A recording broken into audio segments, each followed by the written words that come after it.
All right, let's get into one of the most jarring and, frankly, one of the most beautiful stories in the entire Hebrew Bible.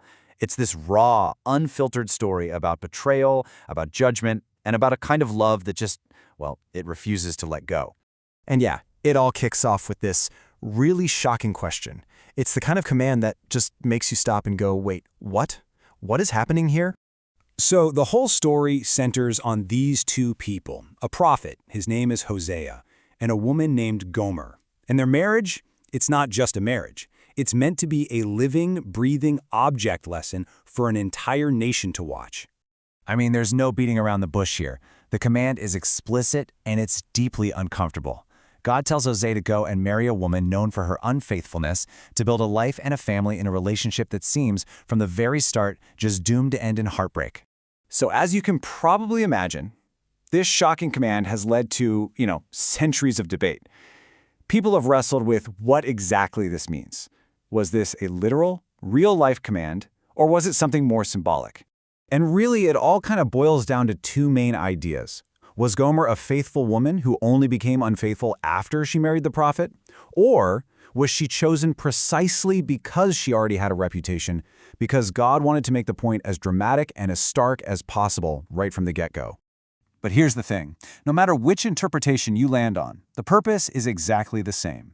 Hosea's personal life, his marriage, his family, his pain, it was all meant to be put on a public stage. It was a real-life drama designed to show the people of Israel, in the most gut-wrenching way possible, exactly how God felt about their unfaithfulness, their spiritual adultery and chasing after other gods. And this living drama, it only gets more intense from here.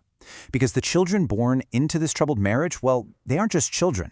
They are walking, talking, living messages of judgment. So the first child is a son, and his name is Jezreel. Now, that's a name that would have struck a chord of both history and, honestly, dread in the hearts of anyone listening. This name has this fascinating, powerful double meaning. On the one hand, Jezreel can mean God scatters, which points to this coming judgment, this coming exile. But it also carries the meaning God sows, a little hint of a future restoration, a promise that one day the people would be planted back in their own land. So this one name, it packs a serious three-part punch. It's a reckoning for past violence and bloodshed. It's a prophecy that the nation's military strength is about to be shattered, and it's a very clear warning of a coming exile. I mean, that is a heavy, heavy burden for a child's name to carry.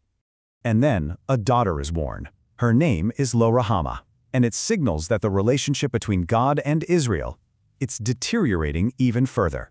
This name is just so visceral. The root word in Hebrew is connected to the word for womb. It's talking about a deep, maternal, gut-level kind of compassion. So by naming her Lo-Ruhamah, which means not pitied, God is basically saying that deep, intimate compassion, I'm turning it off. The message is just chillingly clear. The time for pity, for mercy, it's over. The consequences for Israel's constant unfaithfulness are now coming, and that buffer of divine compassion is gone. And finally, a third child is born, another son. And his name represents the absolute rock bottom of this shattered relationship. Lo-Ami, it means not my people, and it is so hard to overstate how devastating this would have been to hear. This isn't just God being angry. This is a formal declaration. This is a divine divorce. It is the sound of the central promise of their entire history being completely shattered. And you can see just how final this judgment is. The symbolic marriage is over. The foundational promise of their entire national identity is completely reversed. The nation, as they know it, is declared spiritually and politically finished. But just when it seems like all hope is completely lost, when we're at the bleakest possible moment, the entire narrative pivots. After all this heartbreak and judgment, we get this dramatic, unbelievable turn toward hope. And it all hangs on this one small but incredibly powerful word, yet. This one word changes everything.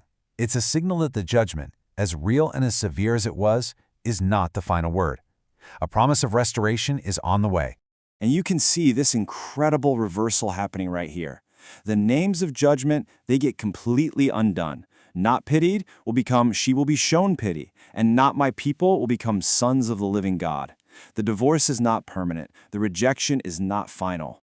And this isn't just about forgiveness. It's not about trying to go back to the way things were, because that relationship was broken. No, this is about establishing something brand new, something stronger, and something eternal.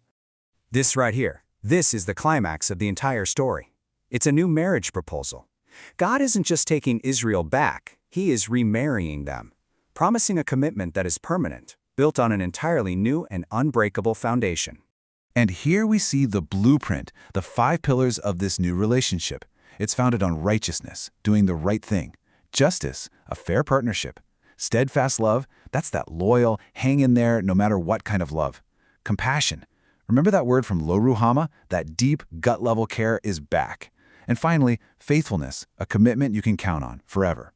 This is the recipe for a love that actually lasts. So when you put it all together, the story of Hosea is this incredible journey through the deepest, darkest betrayal to the most profound reconciliation.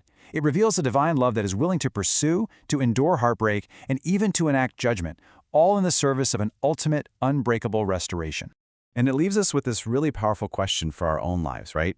In a world that is so full of broken relationships and painful histories, what can this ancient story teach us about what it means to believe in second chances, in a love that pursues, restores, and offers a brand new beginning, forever?